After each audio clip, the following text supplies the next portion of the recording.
गं गणपतये नमः। आप सभी का हमारे चैनल आध्यात्मिक सागर में हार्दिक स्वागत है। आज सावन मास के बुधवार को आइए सुनते हैं बुधवार की पौराणिक कथाएं। साथ में सुनेंगे धन समृद्धि प्रदान करने वाली, बरकत देने वाली माता अन्नपूर्णा की कथा। तो इन सभी कथाओं को श्रद्धा और भक्ति के साथ आप पूरा अवश्य सुनिएगा। प्रेम से बोलिए गणेश जी महाराज की जय हो। बहुत समय पहले की बात है। एक गांव में एक भाई बहन रहते थे। भाई बहुत गरीब था, पर उसकी बहन पैसे वाली थी। जब बहन के ननद का विवाह था, तब बहन ने ना तो अपने भाई को विवाह में आने का निमंत्रण दिया और ना ही कोई चिट्ठी भेजी। भाई को बाहर वालों से पता चला कि उसकी बहन के ननद का विवाह है। भाई ने अपने गांव वालों को बताया। तब गांव वालों ने अपनी बहन से चुनरी, बिछिया और साड़ी जैसा जिनसे बन पड़ा कन्या के लिए दिया। भाई सारा सामान लेकर बहन के गांव पहुंचा। बहन के घर जाने पर बहन की देवरानी बोली, भाभी जी आपके भाई आए हैं। तो बहन ने पूछा, कैसे आए हैं और क्या पहना है? तब देवरानी ने कहा, पैदल आए हैं, फटी पगड़ी फटी धोती पहने हैं।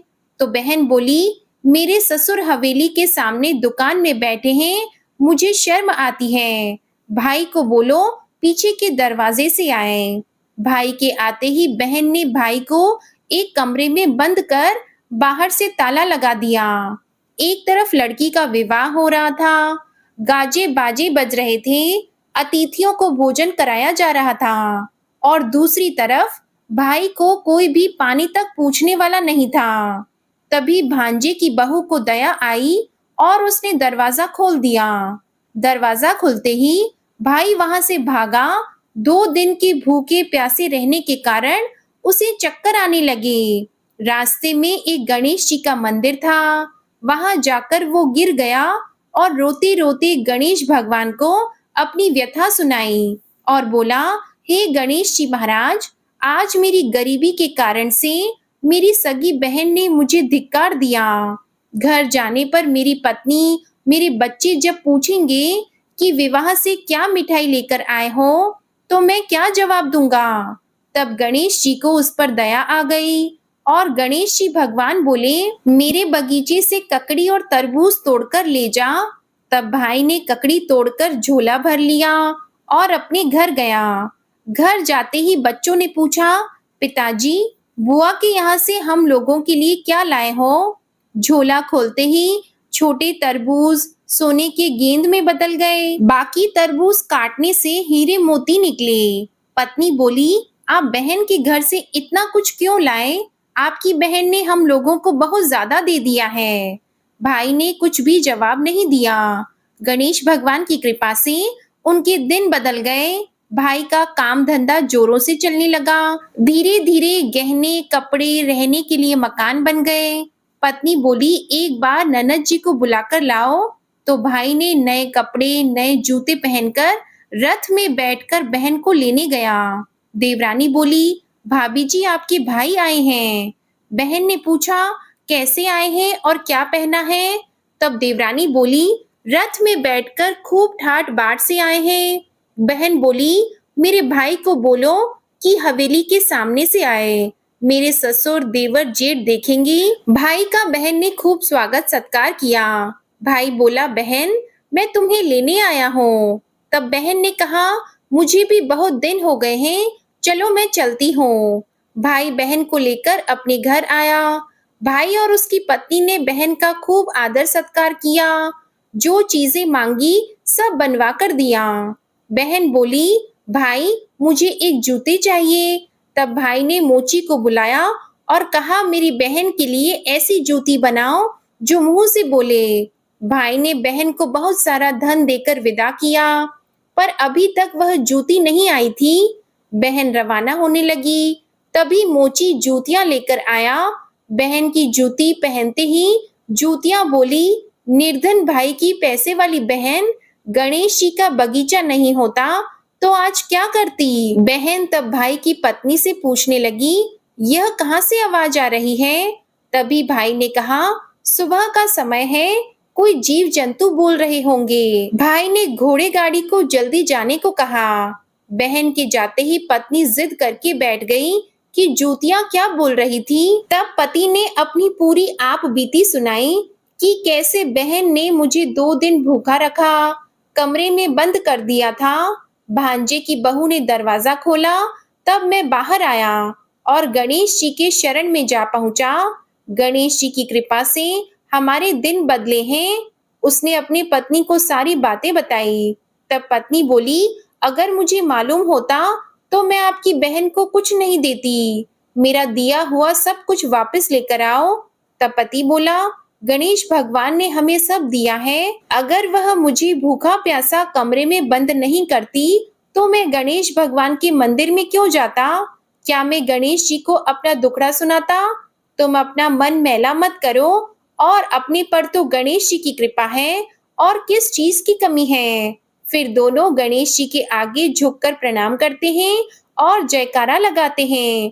हे गणेश जी महाराज, जैसी कृपा आपने गरीब भाई पर की, वैसे ही अपने सभी भक्तों पर अपनी कृपा बनाए रखना। तो प्रेम से बोलिए गणेश जी महाराज की जय हो। आइए अब सुनते हैं गणेश जी महाराज की अगली पौराणिक कथा। एक बार देवी तुलसी विवाह हेतु वर ढूंढने के लिए तीर्थ यात्रा पर निकली थी और ढूंढते ढूंढते वह गंगा किनारे पहुंच गई। उस समय गणेश भगवान गंगा किनारे तप कर रहे थे। उन्हें देखते ही देवी तुलसी उन पर मोहित हो गई और उनके मन में गणेश भगवान से विवाह की इच्छा उत्पन्न हुई। फिर देवी तुलसी ने गणेश जी के पास जाकर उनका ध्यान भंग कर दिया। आंखें खोलने के बाद गणेश भगवान के सामने देवी तुलसी खड़ी थी, लेकिन सामने एक स्त्री है, इसलिए अपने क्रोध को नियंत्रण में रखकर गणेश भगवान ने पूछा, आप कौन है देवी और मेरा ध्यान भंग करने का क्या कारण है? तो जवाब में देवी तुलसी ने अपने परिचय के साथ गणेश जी से विवाह की बात कर ली। उत्तर में गणेश भगवान जी बोले, देवी मैं ब्रह्मचारी हूँ, इस वजह से मैं विवाह नहीं कर सकता। अपने विवाह प्रस्ताव के लिए ना सुनने के बाद देवी तुलसी क्रोधित हो गई और उन्होंने गणेश जी को श्राप दे दिया कि उनका ब्रह्मचर्य टूटेगा और उनके 2 विवाह होंगे। इस बात पर गणेश भगवान भयंकर क्रोधित हो उठे, क्योंकि एक तो वह स्त्री है, इसलिए ध्यान भंग करने पर भी गणेश जी ने कुछ नहीं कहा और इतनी विनम्रता से बात करने पर भी उन्हें श्राप दिया गया। फिर गणेश जी ने भी देवी तुलसी को श्राप दे दिया कि तुम्हारा विवाह शंखचूर्ण नाम के असुर के साथ होगा। एक देवी होकर भी उनका विवाह एक राक्षस से होगा। यह जानकर देवी तुलसी विचलित हो गईं और विनायक जी से इस कठोर श्राप से मुक्ति दिलाने की क्षमा याचना करने लगी। फिर गणेश जी को तुलसी देवी पर दया आ गई। वे बोले कि मेरा श्राप तो बदल नहीं सकता, वह तो सच होकर ही रहेगा, लेकिन अगले जन्म में तुम एक पेड़ बनोगी और भगवान महाविष्णु जी को अत्यंत प्रिय होंगी। उनकी पूजा में भी तुम्हारा एक महत्वपूर्ण स्थान होगा और कलयुग के इंसानों को तुम मोक्ष का मार्ग दिखाओगी। लेकिन तुमने मेरा तप भंग किया है और मुझे ब्रह्मचारी होकर भी 2 विवाह का श्राप भी दिया है, इसलिए मेरी किसी भी प्रकार की पूजा में तुम निषिद्ध रहोगी। इस प्रकार देवी तुलसी गणेश भगवान की पूजा में निषिद्ध हो गई। प्रेम से बोलिए गणेश भगवान की जय। आइए सुनते हैं गणेश जी के विवाह की कथा। भगवान गणेश का मुख हाथी का है और एक दांत भी टूटा हुआ है। इन्हीं 2 कारणों की वजह से उनका विवाह नहीं हो पा रहा था।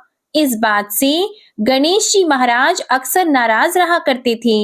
एक दिन एक देवता के आग्रह पर विनायक जी उसके विवाह में अपनी उपस्थिति दर्शाने गए। विवाह स्थल पर पहुंचने के बाद कुछ देवताओं ने मिलकर गणेश भगवान का समय पर विवाह न होने के कारण उपहास किया, जिससे गणेश जी बहुत ही अधिक नाराज हो गए। उसी दिन उन्होंने ठान लिया कि जब तक मेरा विवाह नहीं होता तब तक मैं किसी भी देवता का विवाह नहीं होने दूंगा। गणेश भगवान के पास विवाह और अन्य संदेश लाने का काम उनके प्रिय वाहन मूषक राज करते थे। अब मूषक राज जब भी किसी देवता के विवाह का समाचार लाते, तब गणेश जी उसे आदेश देते और मूषक राज अपनी सेना के साथ जाकर उस विवाह के मंडप को गिराकर तहस नहस कर देते और बारातियों को भी भगा देते।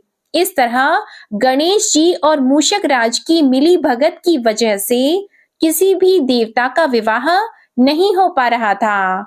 गणपति जी के व्यवहार से तंग आकर सभी देवी देवता भगवान शिव और माता पार्वती जी के पास पहुंच गए और इस विराट समस्या का समाधान मांगने लगे। भगवान शिव और माता पार्वती ने कहा कि इसका हल तो आपको केवल ब्रह्मदेव जी के पास ही मिल सकता है। कृपया करके आप ब्रह्मलोक को जाएं। तब माता पार्वती और महादेव जी को प्रणाम करके सभी देवी देवता ब्रह्मा जी के पास प्रकट हुए। देवताओं की समस्या को ठीक से सुनने के बाद ब्रह्मा जी ने अपनी योग शक्ति से 2 कन्याओं का निर्माण किया।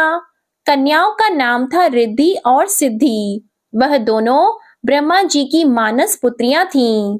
उन्हें लेकर ब्रह्मा जी गणेश महाराज के पास गए और उनसे अपनी पुत्रियों को ज्ञान एवं शिक्षा प्रदान करने का निवेदन करने लगे।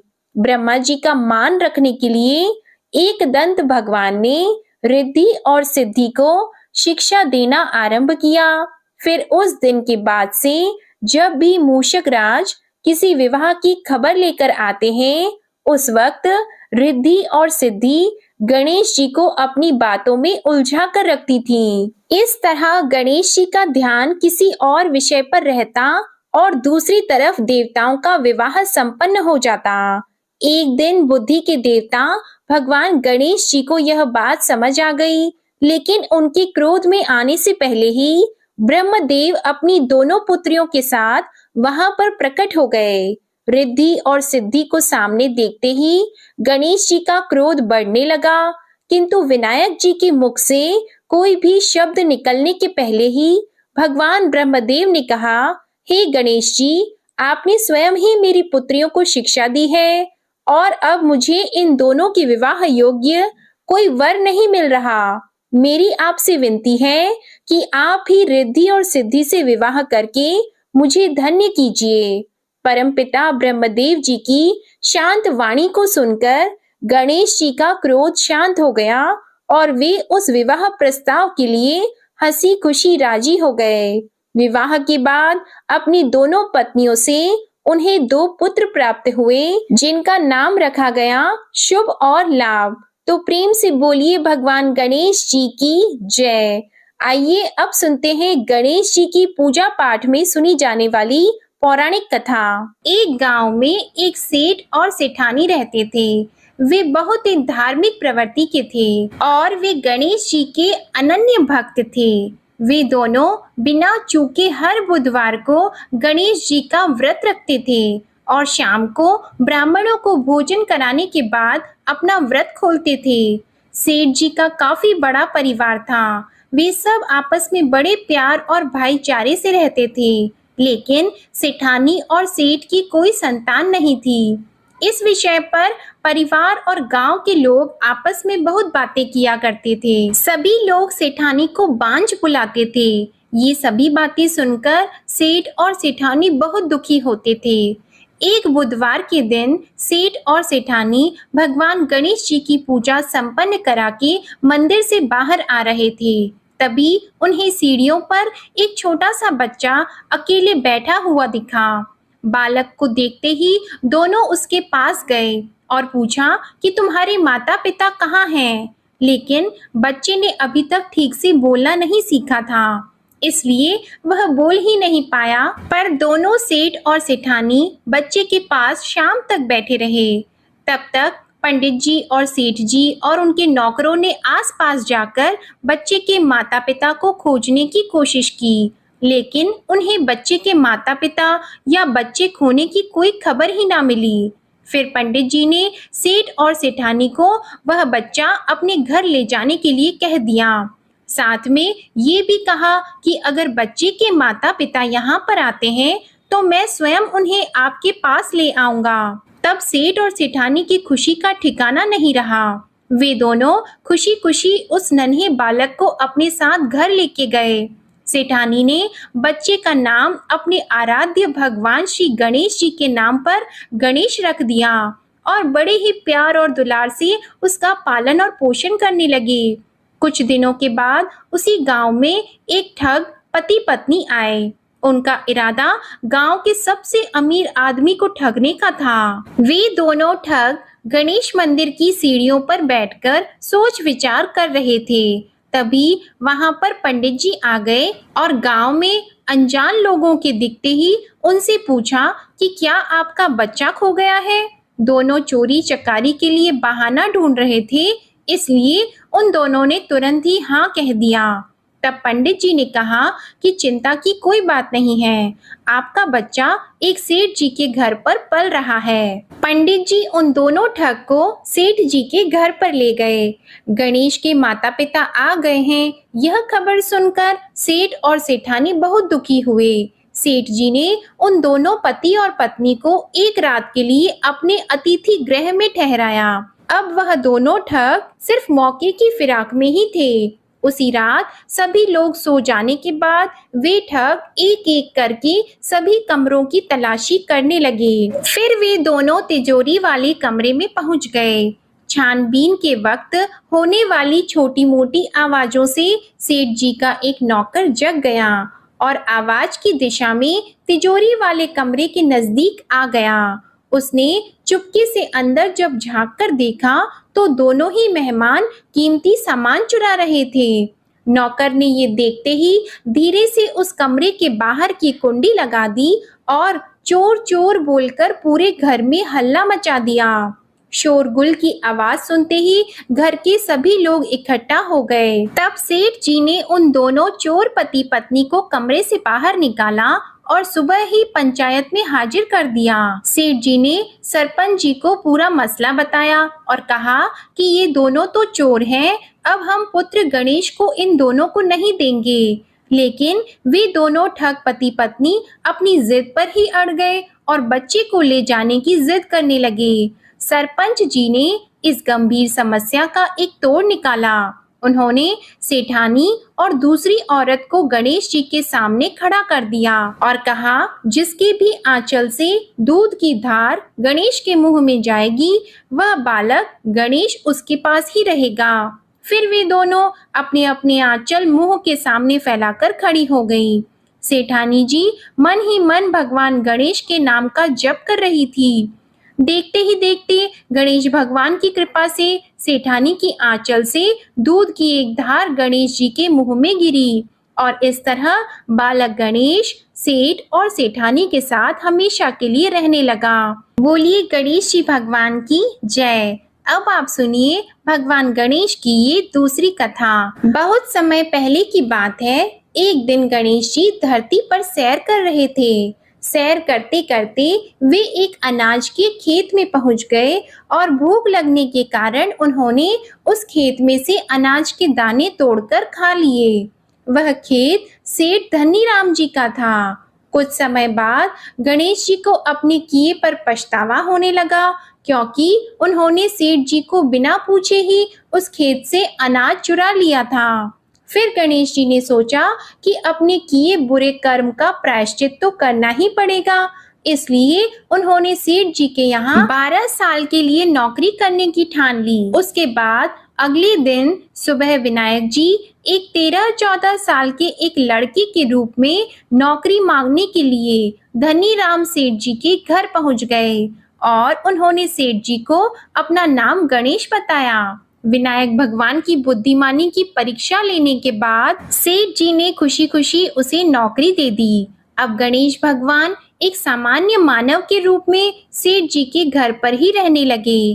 एक दिन सेठ जी की पत्नी शाम के समय घर का काम खत्म करने के बाद राख से हाथ धोने जा रही थी। यह देखकर गणेश जी ने सेठानी जी के हाथ पकड़कर जबरदस्ती मिट्टी से हाथ धुलवा दिए। गणेश जी की इस हरकत से सेठानी जी बहुत गुस्सा हुई और उन्होंने सेठ जी के कमरे में जाकर गणेश की शिकायत कर दी। सेठानी की सब बातें सुनने के बाद सेठ धनीराम ने गणेश को बुलाया और इस हरकत का कारण पूछा।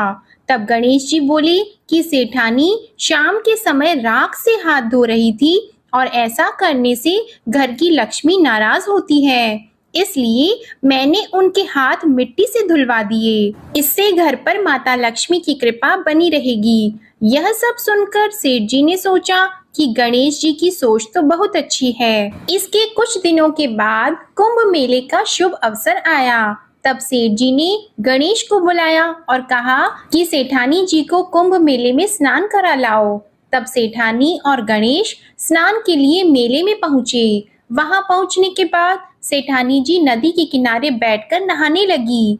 उन्हें ऐसा करते देखकर गणेश दौड़कर आए और सेठानी जी के दोनों हाथ पकड़कर उन्हें नदी के अंदर लेकर गए, उनसे पानी में डुबकी लगवाई और फिर किनारे पर ले आए। अब गणेश की इस हरकत से तो सेठानी को बहुत गुस्सा आया। सेठानी जी घर आते आते पूरे रास्ते गणेश को ताने मारने लगी, लेकिन गणेश भगवान सब कुछ शांति से सुन रहे थे। घर आते ही सेठानी ने सेठ जी के पास फिर से खड़े होकर शिकायत की। तब सेठ जी ने फिर से गणेश को बुलाया और पूछा कि तुमने ऐसा क्यों किया।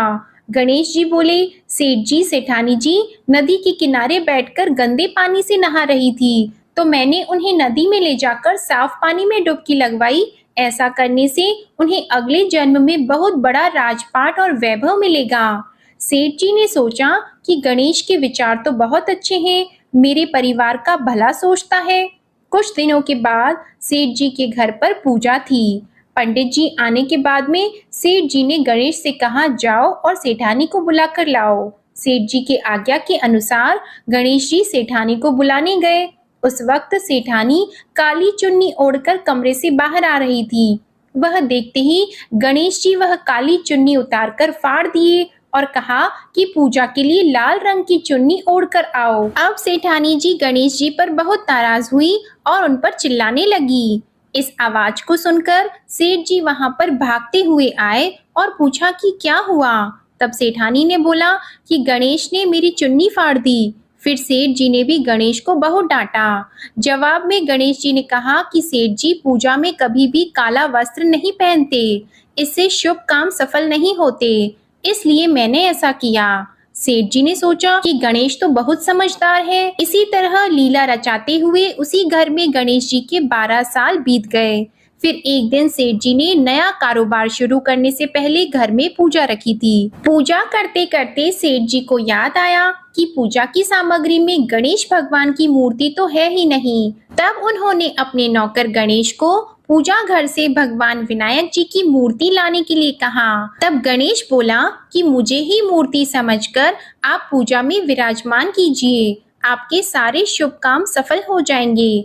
इस बात को सुनकर सेठ जी को गुस्सा आया और वे बोले, गणेश तुम अब तक सेठानी से मजाक करते थे, अब मुझसे भी करने लगे हो। तब उत्तर में गणेश जी ने मुस्कुराते हुए सेठ जी से कहा कि मैं मजाक नहीं कर रहा, मैं सत्य कह रहा हूँ। इतना कहने के बाद नौकर गणेश ने अपना असली भगवान स्वरूप धारण कर लिया। साक्षात भगवान श्री गणेश को सामने देखते ही सेठ और सेठानी उनके चरणों में लीन हो गए और उन्होंने अपनी पूजा संपन्न की। इसके बाद गणेश जी देखते ही देखते अंतर ध्यान हो गए। बाद में सेठ और सेठानी को बहुत पछतावा होने लगा कि स्वयं भगवान हमारे घर नौकरी कर रहे थे और हमने उनके साथ कितना बुरा व्यवहार किया, उनसे बहुत सारा काम कराया। ये सोच सोचकर दोनों दुखी रहने लगे। फिर उसी रात सेठ और सेठानी के सपने में भगवान गणेश प्रकट हुए और उन्हें समझाया कि मैंने 12 साल पहले तुम्हारे खेत से अनाज के दाने बिना पूछे तोड़ लिए थे और उसी कर्म का दोष दूर करने के लिए मैं 12 साल से तुम्हारे घर नौकरी किया। धनीराम सेठ जी के जीवन की काया पलट हो गई। गणेश जी जैसी माया आपने धनीराम सेठ जी पर की, वैसी ही माया इस कहानी को पढ़ने वाले, सुनने वाले और हर एक व्यक्ति पर करना।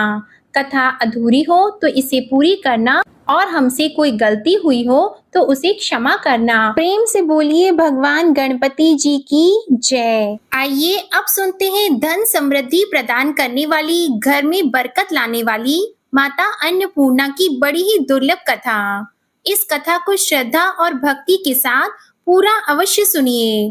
प्राचीन काल की बात है। पुरुषोत्तमपुर नामक गांव में एक बहुत धर्मात्मा सेठ जी रहा करते थे। उनके 5 पुत्र और एक सबसे छोटी पुत्री थी। उसका नाम गौरी था। सेठ जी का भरा पूरा परिवार था। सेठ जी ने अपने सभी 5 पुत्रों का विवाह कर दिया था और जब छोटी बेटी गौरी विवाह के योग्य हुई तो उन्होंने उसका विवाह एक दूसरे नगर के अपने ही समान धनी परिवार में कर दिया। अब सेठ जी की पुत्री गौरी दुल्हन बनकर जिस घर में गई, वहां उसका पति अपने माता पिता का इकलौता पुत्र था। अब गौरी बड़ी ही प्रसन्नता पूर्वक अपने ससुराल में रहने लगी। गौरी बड़ी ही सदाचार, गुणवान तथा रूपवती थी। एक दिन की बात है, जब 1.25 महीना हो गया, तब सास ने गौरी को रसोई संभालने के लिए दे दिया। रसोई की सारी बातें समझा दी। गौरी अपनी सासू माँ के पांव छूकर रसोई में प्रवेश करती है। तब सास ने कहा, बहू, रोज सुबह जल्दी उठकर पूजा पाठ करके रसोई में प्रवेश करना, फिर खाना बनाना। रोटी बनाते समय पहली रोटी गाय को और अंतिम रोटी कुत्ते की बनाना मत भूलना। इस प्रकार सास ने गौरी को सब कुछ समझा दिया। गौरी 4 लोगों के लिए खाना बनाती है और खाना बनाकर अपने पूरे परिवार को खिलाती है। जब अंत में खुद खाने के लिए बैठती है, तब वह देखती है कि उसके लिए तो रोटी बची ही नहीं। वह चावल, दाल और सब्जी खाकर पानी पी लेती है। अब जब शाम होती है, तब गौरी ने सुबह से ज्यादा आटा लगाया और रोटी सब्जी बनाकर रख दी। जब रात्रि में सब लोग खा लेते हैं, तो फिर से जब गौरी खाने के लिए बैठी, रोटी का डब्बा खोलती है तो उसमें एक भी रोटी नहीं थी। यह देखकर उसे बड़ा ही आश्चर्य होता है कि उसने तो सुबह से भी ज्यादा आटा लगाया था, लेकिन रोटियां बची ही नहीं। अब वह सिर्फ सब्जी खाकर पानी पीकर सो जाती है। अगले दिन फिर उसने कल से 2 गुना ज्यादा आटा लगाया और रोटियां बनाई, लेकिन फिर से उसे रोटी नहीं मिली। सभी रोटियां खत्म हो गई थी। अब उस दिन भी आधे पेट खाना खाकर ही उसे रहना पड़ा। इसी प्रकार गौरी चाहे जितना भी आटा लगाती, रोटियां उसे नहीं मिलती। यह हर रोज का काम हो गया था। वह सोचने लगी, आखिर कौन नहीं चाहता कि मैं रोटियां नहीं खाऊं, मैं पेट ना भरूं। गौरी इस आस में आटा ज्यादा गूंथती कि किसी ना किसी दिन तो उसे रोटियां मिलेंगी, किंतु ऐसा नहीं होता है। ऐसा करते करते वह बहुत कमजोर, दुबली पतली हो गई।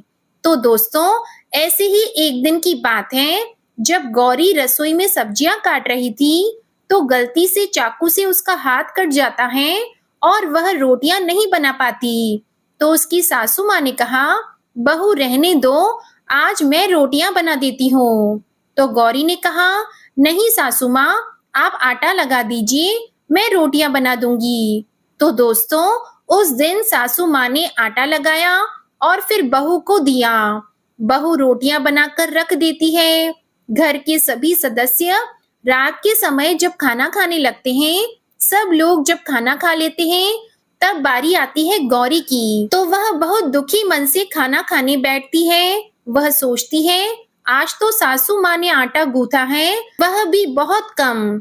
आज तो मेरे लिए रोटियां बची ही नहीं होंगी। यह सोचकर बहू मन ही मन बहुत दुखी होती है।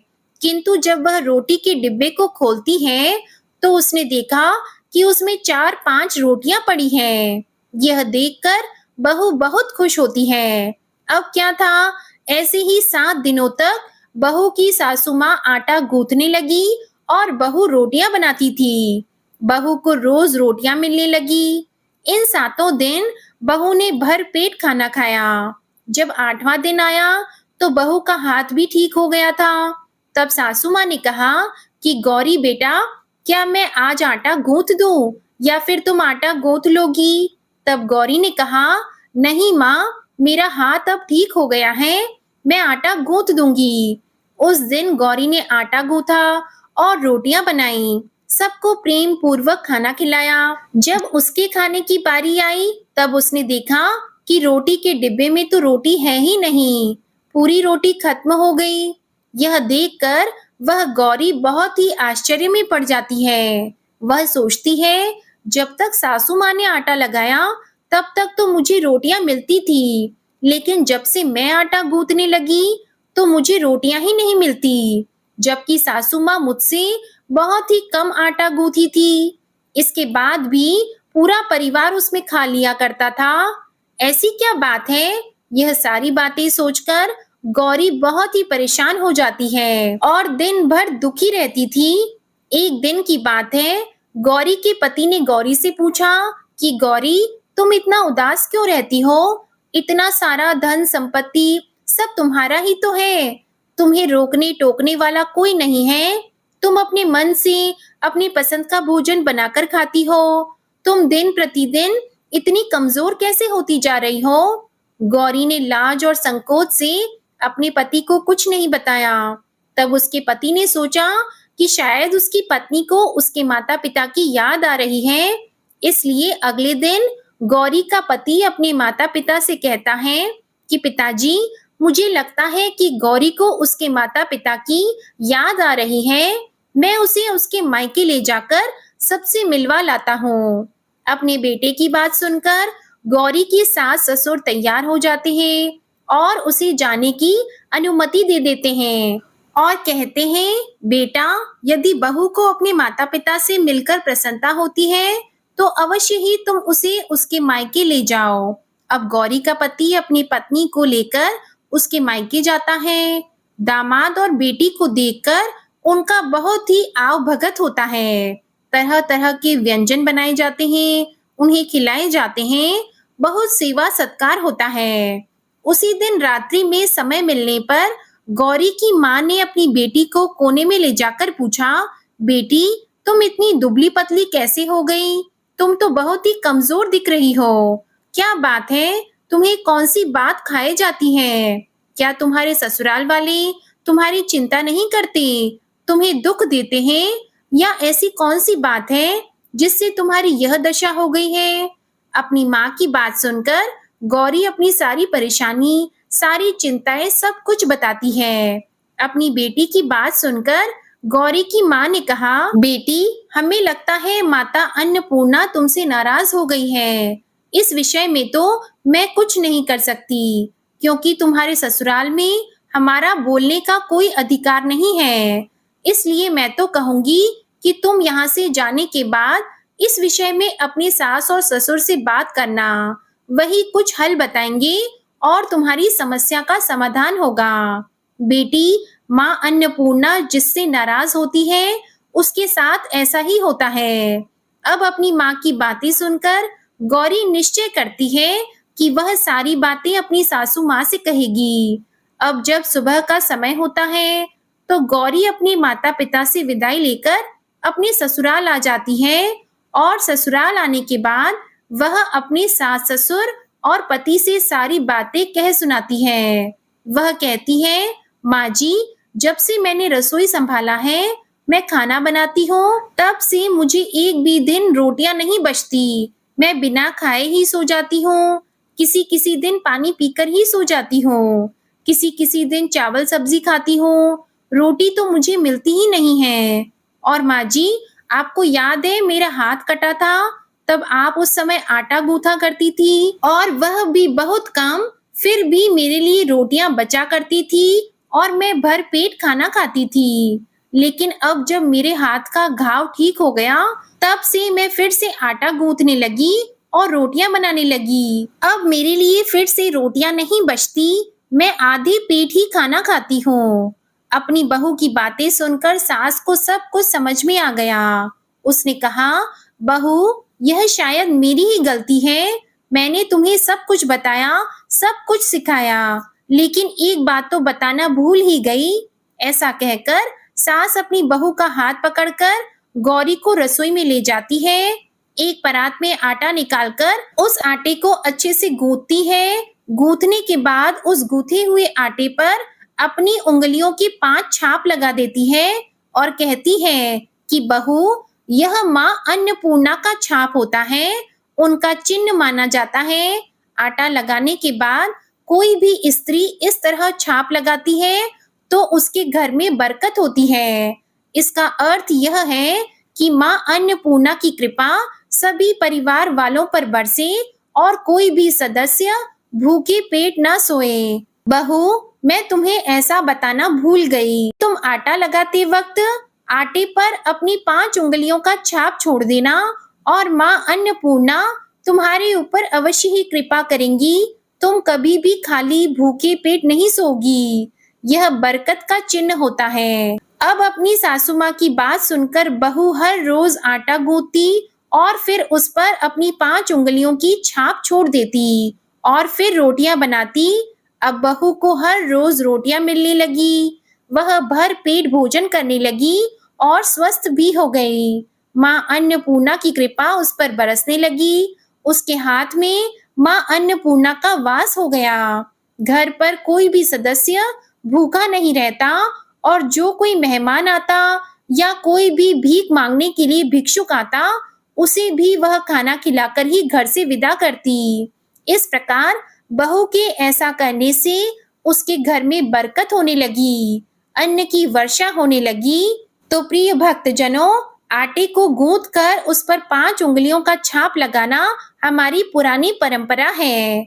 यह माता लक्ष्मी जी और माता अन्नपूर्णा का चिन्ह माना जाता है। ऐसा करने से माता अन्नपूर्णा सदा प्रसन्न रहती है और घर वालों पर अपनी कृपा दृष्टि बनाए रखती है। हमारे पूर्वजों से लेकर अब तक यह परंपरा चली आ रही है। सभी माताएं बहनें अपनी 5 उंगलियों की छाप आटे पर अवश्य ही लगाती हैं और माँ अन्नपूर्णा से प्रार्थना करती है कि सबका पेट भरना, सबका कल्याण करना और घर में अन्न धन की वर्षा करना।